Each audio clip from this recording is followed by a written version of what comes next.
ಎಲ್ಲ ಅನ್ನದಾತರಿಗೂ ನಮಸ್ಕಾರ.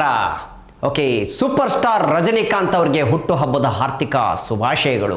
Wish you happy birthday and many happy returns of the day. Super star, ನಮ್ಮ ಕರ್ನಾಟಕದ super star Rajinikanth ಅವರು ಇವತ್ತು ಹುಟ್ಟಿದ ದಿನ ಡಿಸೆಂಬರ್ 12.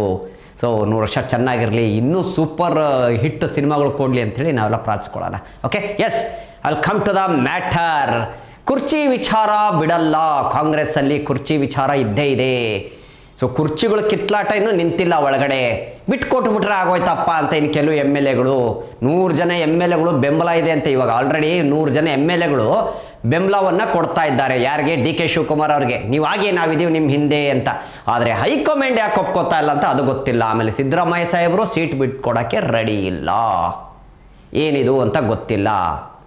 ಇನ್ನು ಪಾಕಿಸ್ತಾನದಲ್ಲಿ ನಡೆಯುವಂಥ ಅನ್ಯಾಯಗಳು ಹೆಂಗಿದೆ ನೋಡಿ. ಪಾಕಿಸ್ತಾನದಲ್ಲಿ ಅನ್ಯಾಯ ನಡೀತಾ. ಐ ಎಸ್ ಐ ಆಫೀಸರ್ಗೊಬ್ಬರಿಗೆ 17 ವರ್ಷ ಆಯ್ತಂತೆ ಜೈಲು ಹಾಕ್ಸಿ. ಯಾರು ಹಾಕ್ಸಿರೋದು? Munir, captain, army captain Munir.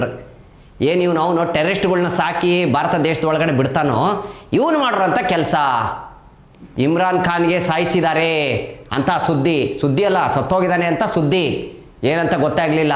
ಇನ್ನು ಕ್ಯಾಪ್ಟನ್ ಐ ಎಸ್ ಐ ಆಫೀಸರ್ಗೆ ಇವ್ನು ಒಳಗಾಕ್ಸಿರೋಂಥದ್ದು 17 ವರ್ಷ ಆಯ್ತಂತೆ ಒಳಗಡೆ. ಮುನೀರ್ ಅನ್ನೋನು ಒಬ್ಬ ದೊಡ್ಡ ದುಷ್ಟ. ಇವನೇ ದೊಡ್ಡ ಟೆರರಿಸ್ಟು ಪಾಕಿಸ್ತಾನದಲ್ಲಿ. ಮುನೀರ್ ಅನ್ನೋನು ಇವನೇ ಟೆರರಿಸ್ಟ್ಗಳ್ನ ನಮ್ಮ ಇಂಡಿಯಾಗೆ ಸಪ್ಲೈ ಮಾಡೋವಂಥದ್ದು. ಕಾಶ್ಮೀರ್ ಬಾರ್ಡ್ರಿಂದ ಕಳಿಸೋವಂಥದ್ದು, ನೇಪಾಳಿಂದ ಅಲ್ಲಿಂದ ಕಳಿಸೋವಂಥದ್ದು, ಬಾಂಗ್ಲಾದೇಶದಿಂದ ಕಳಿಸೋವಂಥದ್ದು, ಈ ಪ್ಲ್ಯಾನ್ಗಳೆಲ್ಲ ಮಾಡೋದು ಇವನೇ, ಮುನೀರ್ ಅನ್ನೋನು. ಇವನ್ನ ಎತ್ತುಬಿಟ್ರೆ ಸರಿ ಹೋಗುತ್ತೆ ನಮ್ಮ ಭಾರತದವರು ಅಲ್ವಾ. ಎಸ್, ಇನ್ನೂ ವಿಚಾರಗಳು ಹೇಳ್ತೀನಿ, ಜಸ್ಟ್ ವೇಟ್ ಆ್ಯಂಡ್ ವಾಚ್. ಇನ್ನು ಸಂಸದಲ್ಲಿ ಇವರು ಸಂತೋಷ್ ಲಾಡ್ ಅವರು ವಿಧಾನಸೌಧದಲ್ಲಿ ಹೇಳಿರೋಂಥದ್ದು ಏನು ಹೇಳಿದ್ದಾರೆ? ಸಭೆಯಲ್ಲಿ ಮಾತಾಡಿದಾಗ ಮೋದಿಯವರ ಸರ್ಕಾರ ಬಂದ ಮೇಲೆ ರೈತರಿಗೆ ಪರಿಹಾರ ನೀಡ್ತೀವಿ ಅಂತ ಹೇಳಿದ್ರಂತೆ ಮೋದಿಯವರು. ನಾವು ಸರ್ಕಾರಕ್ಕೆ ಬಂದರೆ, BJP ಸರ್ಕಾರ ಬಂದರೆ ರೈತರಿಗೆ ಪರಿಹಾರ ನೀಡ್ತೀವಿ, ಅವ್ರ ಸಾಲಗಳು ಮನ್ನಾ ಮಾಡ್ತೀವಿ, ಓಕೆನಾ. ಆಮೇಲೆ ಏನು ಬೆಲೆಗಳಿದೆ ಅದನ್ನು ಹೆಚ್ಚಿಗೆಯನ್ನು ಮಾಡಿ ಕೊಡ್ತೀವಿ ಅವ್ರಿಗೆ ಅಂತ ಹೇಳಿದ್ರಂತೆ. ಅವೆಲ್ಲ ಮಾಡಿಬಿಟ್ಟಿದ್ರೆ ನಮ್ಮ ಕಾಂಗ್ರೆಸ್ ಸರ್ಕಾರಕ್ಕೆ ತೊಂದರೆನೇ ಇರ್ತಾ ಇರಲಿಲ್ಲವಲ್ಲ. ಮೊದಲೇ ಮಾಡಬೇಕಾಗಿತ್ತು, ಇವರು ಯಾಕೆ ಮಾಡಿಲ್ಲ ಅಂಥೇಳಿ ಸಂತೋಷ್ ಲಾಡ್ ಅವರು ಪ್ರಶ್ನೆ ಹಾಕಿರೋಂಥದ್ದು. ಈಗ ಇದು BJP ಅವರು ಇದಕ್ಕೆ ಉತ್ತರ ಕೊಡಬೇಕು. ಇನ್ನು ಅಸೆಂಬ್ಲಿಯಲ್ಲಿ ಯಾರು ಉತ್ತರ ಕೊಟ್ಟವ್ರು, ಏನು ಕೊಟ್ಟರೋ ಗೊತ್ತಿಲ್ಲ ಕಣಪ್ಪ. ಅಲ್ಲಿ ದೆಹಲಿಯಲ್ಲಿ ಏನು ಮಾಡೋರು ಅದು ಗೊತ್ತಿಲ್ಲ. ಇನ್ನು ಇಲ್ಲಿ ನಡೀತಾ ಇದೆ, ಇಲ್ಲಿ ಯಾರು ಉತ್ತರ ಕೊಟ್ಟವರು ಅದು ಗೊತ್ತಿಲ್ಲ. BJP ಅವರು ಸುಮಾರು ಜನ ಅವ್ರು ಯಾರನ್ನೂ ಉತ್ತರ ಕೊಟ್ಟಿರ್ತಾರೆ ಕಣಪ್ಪ. ಇನ್ನು ಬಸವನಗುಡಿ ಪಟೇಲ್ ಯತ್ನಾಳ್ ಸಾಹೇಬ್ರು ಹೇಳಿರೋಂಥದ್ದು. ಯತ್ನಾಳ್ ಸಾಹೇಬರು ಹೇಳಿರೋಂಥದ್ದು ಏನು ಹೇಳೋರು ಗೊತ್ತಾ? ನಾನು BJPಗೆ ವಾಪಸ್ ಹೋಗ್ಬೇಕಂದ್ರೆ ನನ್ನ CM ಮಾಡಬೇಕು, ನನ್ನ CM ಮಾಡ್ತಾರೆ ಕೇಳಿ, ನಾನು ಹೋಗ್ತೀನಿ BJPಗೆ ವಾಪಸ್ಸು ಅಂತ ಹೇಳೋರೆ. ಹಿಂದೂ ಹುಲಿ ಕೇಳಬೇಕಾ? ಇನ್ನು ಮಂಡ್ಯ ಒಳಗೆ ಹೋದರೆ ಸಾಕಂತವ್ರಿಗೆ 15ರಿಂದ 20-30 ಸಾವಿರ ಜನ ಸೇರ್ತಾರೆ ನಾನು ಹೋದ್ರಿ ಅಂತ ಯತ್ನಾಳ್ ಸಾಹೇಬರು ಹೇಳಿರೋಂಥದ್ದು. ನಾನು ಹೋದರೆ ನಾನು ಪ್ರಚಾರ ಮಾಡೋದು ಬೇಡ, ಏನು ಬೇಡ, ನಾನು ಹೋಗಿದ್ದೀನಿ ಅಂದರೆ ಮಂಡ್ಯದಲ್ಲೇ ಸಾಕು 15ರಿಂದ 30 ಸಾವಿರ ಜನವರೆಗೂ ಬರ್ತಾರೆ. ಅಂದ್ರೆ ನನ್ನ ಪವರ್ ಎಷ್ಟಿದೆ ನೋಡ್ರಿ ಅಂತ ಅವ್ರು ಹೇಳ್ತಾ ಇರೋದು. ಇಲ್ಲ, ಖಂಡಿತ ಇದೆ, ಯತ್ನಾಳ್ ಸಾಹೇಬ್ರಿಗೆ ಪವರ್ ಐತೆ. ಅವ್ರಿಗೆ ಪ್ರಚಾರ ಇಲ್ದಿರ ಅವ್ರು ಊರುಗಳೆಲ್ಲ ಸುತ್ತಿದಾಗ ಏನು ಲಕ್ಷಾಂತಗಟ್ಟಲೆ ಜನಗಳು ಸೇರ್ತಾಯಿದ್ರು ಅವ್ರು ನೋಡೋಕ್ಕೆ. ಅಂದರೆ ಸುಮ್ಮನೆ ಸಾಮಾನ್ಯ ಅಲ್ಲ, ನಿಜವಲ್ಲೂ ಹಿಂದೂ ಹುಲಿ ಅಂತಲೇ ಹೇಳ್ಬೇಕು. CMಗೆ ಅವ್ರಿಗೆ ಕೊಡ್ಬೋದು, ಜನಗಳು ಹೇಳ್ತಾ ಇರೋದು. CM ಮಾಡ್ಬೋದು ಯತ್ನಾಳ್ ಸಾಹೇಬ್ರನ್ನ. Powerful, straightforward, mass leader ಅಂದರೆ ಅದು ಯತ್ನಾಳ್ ಸಾಹೇಬರು.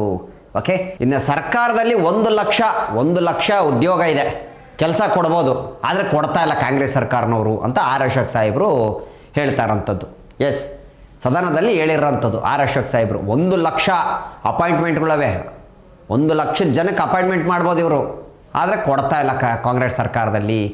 ದುಡ್ಡೇ ಇಲ್ಲ ಇವ್ರ ಹತ್ರ, ಖಜಾನದಲ್ಲಿ ದುಡ್ಡೇ ಇಲ್ಲ, ಫುಲ್ ಜಾಲಿ. ಕಾಂಗ್ರೆಸ್ಸಲ್ಲಿ ದುಡ್ಡು ಖಾಲಿ, ಫುಲ್ ಜಾಲಿ ಅಂತೇಳಿ ಅದೊಂದು ಹೇಳ್ಬಿಟ್ರು. ಇನ್ನು 5 ವರ್ಷದ ಸರ್ಕಾರ, 5 ವರ್ಷದ CM ನಾನಿ ಅಂತ ಇನ್ನು ಸಿದ್ದರಾಮಯ್ಯ ಸಾಹೇಬರು ಹೇಳ್ಕೊಂಡು ಓಡಾಡ್ತಾವ್ರೆ ಅಂತ ಅದೊಂದು. ಏನೋ ಗೊತ್ತಿಲ್ಲ ಕಣಪ್ಪ, ಬದಲಾವಣೆ ಸಂಕ್ರಾಂತಿಗೆ ಆಗ್ಬೋದಾ ಅಂತ. ಓಕೆ, ಕ್ರಾಂತಿ ಎಲ್ಲ ಹೋಗಿ ಶಾಂತಿಯಾಗಿದೆ, ಅದರ ಒಳಗಡೆ ಕ್ರಾಂತಿ ಇದೆ, ಗೊತ್ತಾಗ್ತಾ ಇಲ್ಲ ಎಲ್ಲರಿಗೂ. ಇನ್ನು ಉತ್ತರ ಕರ್ನಾಟಕದ ಬಗ್ಗೆ ವಿಧಾನಸೌಧದಲ್ಲಿ ಶಾಸಕರೊಬ್ಬರು ಉತ್ತರ ಕರ್ನಾಟಕದವರು ಎಷ್ಟು ಕಷ್ಟ ಇದೆ ಉತ್ತರ ಕರ್ನಾಟಕದಂತ ಹೇಳಿ ಅಲ್ಲಿ ಯಾರು ಪರಿಹಾರ ಕೊಡೋರಿಲ್ಲಲ್ಲ. ಉತ್ತರ ಕರ್ನಾಟಕದ ಬಗ್ಗೆ ನಿಮ್ಗೆ ಯಾರಿಗೂ ಕರುಣೆ ಅನ್ನೋದೇ ಇಲ್ವಾ?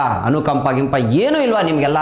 ಬರೀ ಏನಿದ್ರು ಈ ಕಡೆನೇನಾ ನೋಡ್ಕೊಳ್ಳೋದು ನೀವು? ಬೆಂಗಳೂರು, ಮಂಗಳೂರು, ಮೈಸೂರು ಈ ಕಡೆಂತೆ, ಮಂಡ್ಯ ಅಂತ ಮಾಡ್ತೀರಾ ನೀವು. ಉತ್ತರ ಕರ್ನಾಟಕದ ಕಡೆ ಯಾರೂ ಗಮನನೇ ಹರಿಸ್ತಾ ಇಲ್ವಾ ಅಂಥೇಳಿ ಕಣ್ಣೀರು ಹಾಕಿದ್ರು. ಯಾರು ನೋಡ್ತಾರೆ ಮತ್ತು ಉತ್ತರ ಕರ್ನಾಟಕದ ಕಷ್ಟ? ನೀರು ಕಷ್ಟ ಎಷ್ಟಿದೆ, ರೋಡ್ಗಳಿಲ್ಲ, ಬಸ್ಗಳು ಫೆಸಿಲಿಟಿ ಇಲ್ಲ ಕರೆಕ್ಟಾಗಿ ಒಳಗಡೆ, ಸಿಟಿ ಒಳಗಡೆ ಎಷ್ಟು ಕಷ್ಟ ಇದೆ. ಖಂಡಿತ ಅವ್ರು ಹೇಳಿದ್ರು ಸತ್ಯವಾದ ಮಾತು, ನಾವು ಕೂಡ ಒಪ್ಕೋತೀವಿ ಅದನ್ನು.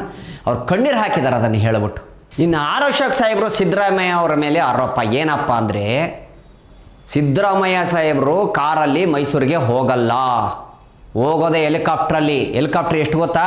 47 ಕೋಟಿ ರೂಪಾಯಿ ಆಗಿದೆ ಅಂತೆ. 47 ಕೋಟಿ ಖರ್ಚಾಗ್ತಾ ಇದೆ ಇದಕ್ಕೆ, ಹೆಲಿಕಾಪ್ಟ್ರಿಗೆ. ಸಿದ್ದರಾಮಯ್ಯ ಸಾಹೇಬರು ಬರೀ ಅವ್ರು ಹೋಗೋದೆಲ್ಲಿ? ಕರ್ನಾಟಕದಲ್ಲಿ ಎಲ್ಲ ಸುತ್ತಲ್ಲ, ಅವರು ಬರೀ ಮೈಸೂರಿಗೆ ಮಾತ್ರ ಹೋಗೋದವರು. 47 ಕೋಟಿ ರೂಪಾಯಿ ಆಗಿದೆ.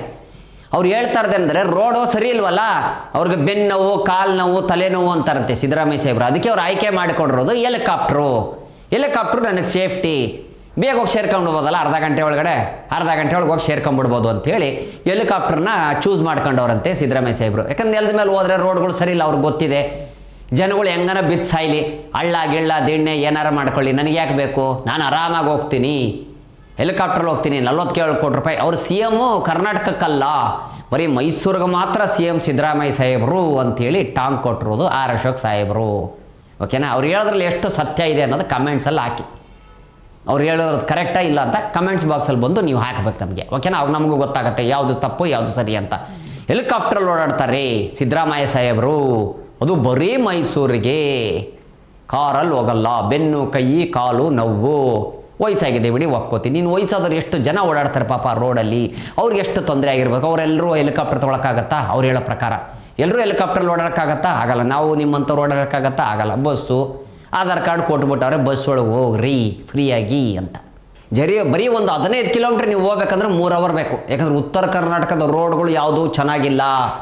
ಬೆಂಗಳೂರು, ಮೈಸೂರು, ಮಂಡ್ಯ, ಮಂಗಳೂರು ಅಂತ ಚೆನ್ನಾಗಿ ಮಾಡೋರಷ್ಟೇ, ನಿಜ. ಯಾಕಂದ್ರೆ ನಾನು ಉತ್ತರ ಕರ್ನಾಟಕದವನಾಗ ಹೇಳ್ತಾ ಇದ್ದೀನಿ, ಎಲ್ಲೂ ರೋಡ್ ಚೆನ್ನಾಗಿಲ್ಲ. ಹುಬ್ಳಿಯಲ್ಲಿ ಹೋಗಿ ನೋಡಿ, ರಾಜಕಾರಣಿಗಳೇ ಹುಬ್ಳಿಯಲ್ಲಿ ಹೋಗಿ ನೋಡಿ ಹೆಂಗಿದೆ ರೋಡ್ಗಳು. ಹುಬ್ಳಿ ಏನೂ ಇಲ್ಲ, ಕಿತ್ತೋಗ್ಬಿಟ್ಟಿದೆ. ಬರೀ ದೊಡ್ಡವರು MLAಗಳು ಅವ್ರಿವ್ರ ಮನೆಗಳು ಮಾತ್ರ ರೋಡ್ಗಳು ಚೆನ್ನಾಗಿ ಮಾಡ್ಕೊಂಡವ್ರೆ. ಇದು ಸತ್ಯ, ಕಣ್ಣಿಂದ ನೋಡಿದ್ದು ಕಿವಿಯಿಂದ ಕೇಳಿದ್ದಲ್ಲ, ಇದು ಕಣ್ಣಿಂದ ನೋಡಿರೋದಂಥದ್ದು. ಹುಬ್ಳಿಯಲ್ಲೂ ಅಷ್ಟೇ ಯಾವ ರೋಡ್ಗಳು ಸರಿ ಇಲ್ಲ. ದೊಡ್ಡ ರಾಜಕಾರಣಿಗಳ ಮನೆಗಳ ಹತ್ರ ಮಾತ್ರ ರೋಡು. ಯಾವ ನ್ಯಾಯ ಇದು? ಜನಗಳು ಎಷ್ಟು ಆಗಲೇ 16-17 ಜನ ಸತ್ತೋಗಿದಾರಂತೆ. ಉತ್ತರ ಕರ್ನಾಟಕದಲ್ಲಿ ಅಷ್ಟು ಅಲ್ಲೂ ಆಕ್ಸಿಡೆಂಟ್ಗಳು ಆಗ್ತವೆ.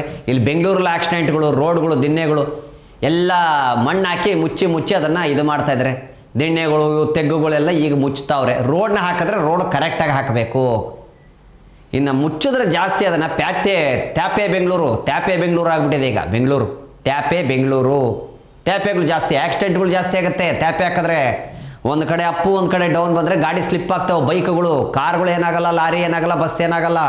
ಬೈಕು, ಸೈಕಲ್ಗಳು ಅವ್ರಿಗೆ ತೊಂದರೆ. ಇದು ಗೊತ್ತಾಗಬೇಕು. ಎಸ್, ಖಂಡಿತ ಆರ್ ಅಶೋಕ್ ಸಾಹೇಬ್ರು ಹೇಳಿದ್ರಲ್ಲಿ ನಾವು ಕೂಡ ಒಪ್ಕೊಳ್ತೀವಿ ಮಾತನ್ನ. ಉತ್ತರ ಕರ್ನಾಟಕದ ಕಡೆ ಆಗಲಿ ಬೆಂಗಳೂರಲ್ಲಿ ಕೆಲವು ರೋಡ್ಗಳು ಸರಿ ಇಲ್ಲ. ಸ್ಪೆಷಲಿ ಉತ್ತರ ಕರ್ನಾಟಕದಲ್ಲಿ ರೋಡ್ಗಳೇ ಚೆನ್ನಾಗಿಲ್ಲ. ಜನ ಹೆಂಗೆ ಅಲ್ಲಿ ಜೀವನ ಮಾಡ್ತಾ ಇರಬೇಕು ದಿನ ಗಾಡಿಗಳು ಓಡಾಡಿಕೊಂಡು. ಇನ್ನು ಮತ್ತೆ ಸಿದ್ದರಾಮಯ್ಯ ಸಾಹೇಬ್ರಿಗೆ ಇನ್ನೊಂದು ಚಿಕ್ಕ ಹೆಲಿಕಾಪ್ಟರ್ ನೋಡ್ಕೊಂಬಿಡಿ ಬೆಂಗಳೂರಿಂದ ಮನೆ ಓಡಾಡೋಕ್ಕೆ. ಯಾಕಂದರೆ ಇಲ್ಲೂ ತೆಗ್ಗುಗಳು ಅವೆಲ್ಲ ಬೇಜಾನು, ಹಳ್ಳ ದಿಣ್ಣೆಗಳು ತುಂಬ ಅವೆ. ತ್ಯಾಪೆ ಬೆಂಗಳೂರು ಆಗಿಬಿಟ್ಟಿದೆ. ಅಲ್ಲೊಂದು ಚಿಕ್ಕ ಹೆಲಿಕಾಪ್ಟರ್ ನೋಡ್ಕೊಂಬಿಡಿ ಸಿದ್ದರಾಮಯ್ಯ ಸಾಹೇಬ್ರೆ. ಮನೆಗೂ ಆಮೇಲೆ ವಿಧಾನಸೌಧಕ್ಕೆ ಓಡಾಡೋಕ್ಕೆ ಒಂದು ಚಿಕ್ಕ ಹೆಲಿಕಾಪ್ಟರ್ ನೋಡ್ಕೊಂಬಿಡಿ ಅಂತ ಹೇಳವ್ರೆ. ದುಬೈಲಿ ಸಿಗುತ್ತೆ ಬಿಡಿ, ಅದು ದುಬೈಲಿ ರೆಡಿ ಆಗ್ಬಿಟ್ಟಿದೆ ಆಲ್ರೆಡಿ. ಅಲ್ಲಿ ಸಿಗ್ತವೆ ನೋಡಿ, ಸಿಂಗಲ್ಲಾಗಿ ಒಬ್ಬರೇ ಹೋಗುವಂಥದ್ದು. ಎಲ್ಲ ನೀವು ಲೊಕೇಶನ್ ಹಾಕ್ಬಿಟ್ರೆ ನಿಮ್ಗೆ ಕರ್ಕೊಂಡೋಗಿ ಅಲ್ಲಿ ಬಿಟ್ಟುಬಿಡುತ್ತೆ. ಬಂತಪ್ಪ ಬೆಂಗಳೂರಿಗೆ ಹೇಳೋಕ್ಕಾಗಲ್ಲ. ನಮ್ಮ ರಾಜಕಾರಣಿಗಳು ತೊಗೊಂಡ್ಬಿಡ್ತಾರೆ ಅಲ್ವಾ? ಎಸ್, ಯಾಕಂದ್ರೆ ಜನಗಳು ಹೆಂಗಾರ ಸಾಯ್ಲಿ, ಏನಾರ ಮಾಡಲಿ, ನಮಗೆ ಯಾಕೆ ರಾಜಕಾರಣಿಗಳು? ನಾವು ಚೆನ್ನಾಗಿದ್ದೀವಿ, ಚೆನ್ನಾಗಿ ಓಡಾಡ್ಕೊಂಡಿದ್ದೀವಿ, ಕಾರಲ್ಲಿದ್ದೀವಿ, ಡ್ರೈವರ್ ಇದ್ದಾರೆ, ಏನು ಬೇಕು, ದುಡ್ಡಿಗೆ ಏನು ಕಡಿಮೆ, ಸ್ವಂತ ಮನೆ, ಬಿಲ್ಡಿಂಗ್ಗಳು, ಸ್ಕೂಲ್ಗಳು, ಕಾಲೇಜುಗಳಿವೆ, ನಮಗೆ ಯಾಕಪ್ಪ? ಜನಗಳು ಅವ್ರ ಸಂಸಾರ ಅವ್ರು ಮಾಡ್ಕೋಬೇಕು. ಸತ್ತ ಅವ್ರ ಮನೆ ಒಂದು ಸತ್ತ ತಾನೇ, ಹಂಗೆ ಕರೆಕ್ಟ್ ಅಲ್ವಾ? ಎಸ್, ಈ ಥರ ಇದೆ ನಮ್ಮ ರಾಜಕಾರಣಿಗಳ ಮಾಡುವಂಥ ಕೆಲಸ.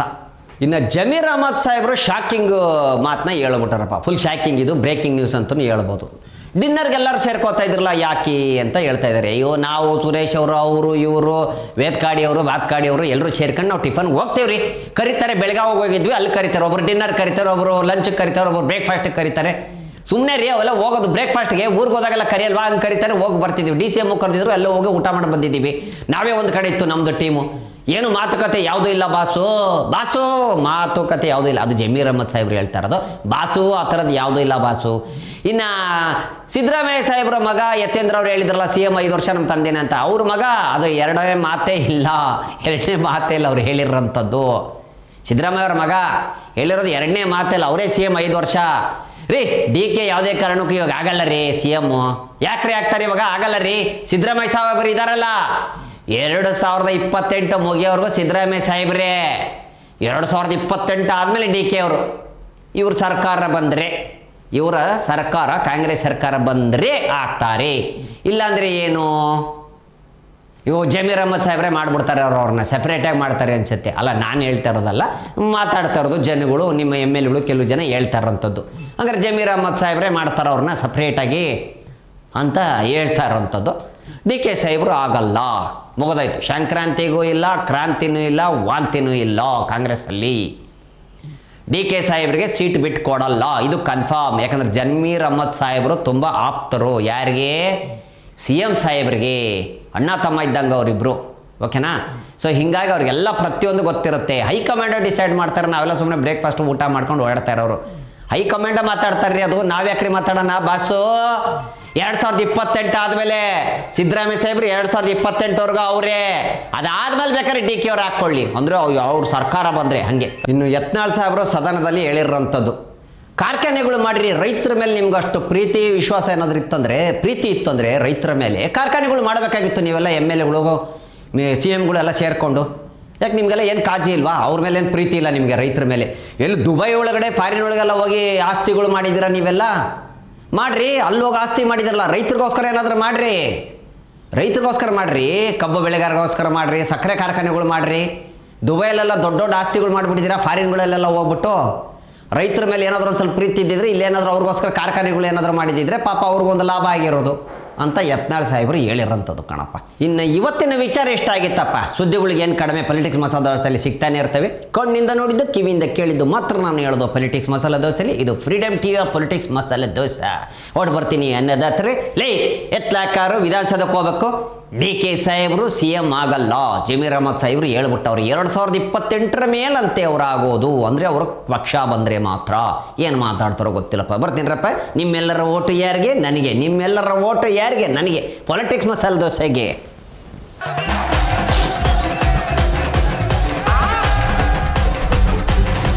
ಕ್ಷಣ ಕ್ಷಣದ ಸುದ್ದಿಗಳಿಗಾಗಿ ಫ್ರೀಡಂ ಟಿವಿ ಸಬ್ಸ್ಕ್ರೈಬ್ ಮಾಡಿ, ಲೈಕ್ ಮಾಡಿ ಹಾಗೂ ಫಾಲೋ ಮಾಡಿ. ಹೊಸ ಸುದ್ದಿಗಳ ನೋಟಿಫಿಕೇಶನ್ಗಾಗಿ ಬೆಲ್ ಐಕಾನ್ ಮೇಲೆ ಕ್ಲಿಕ್ ಮಾಡಿ.